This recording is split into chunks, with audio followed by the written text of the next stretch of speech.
Jimmy Savile, who died a year ago, shortly before his 85th birthday, was one of Britain's best-known entertainers. I grew up watching him. He was everywhere. A radio DJ, zany TV host, larger-than-life personality. The Queen made him Sir Jimmy, and he received countless honours for the millions of dollars he raised for charity, particularly children's charities. Yet this week the headstone over his grave was removed and broken up. Plaques and street signs bearing his name were taken down. Because Jimmy Savile was a serial sex offender.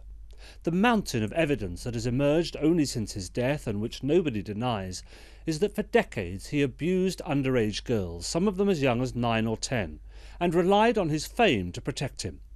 He thought he was beyond the reach of the law, and he died a popular hero, so in a sense I suppose he was. But the police are now investigating around 120 leads, and new cases are coming to light all the time.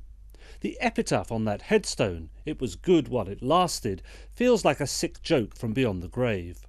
But others have some very serious questions to answer. The BBC, where Savile worked for most of his career, is massively embarrassed. Many of the offences were apparently committed in his dressing room after the young girls in question had appeared on his shows. After he died, an exposé of alleged offences was pulled by BBC News just days before their entertainment division broadcast a fulsome tribute to the man.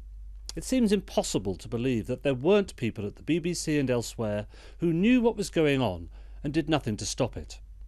The British public has been struggling to work out what to learn from all this. Many of the crimes were committed in the 60s and 70s, and we're told attitudes were different then. Well, maybe they were, but plenty of people still went to jail for lesser offences than these. Once again, it seems, there was one rule for the rich and famous, and another for everybody else. The question for all of us, though, is what we would do today if we learned of allegations against somebody well-liked and respected. While saying nothing is always the easy option, for serial abusers like Jimmy Savile, other people's silence is simply their licence to carry on. This is Lance Price for CBS News in London.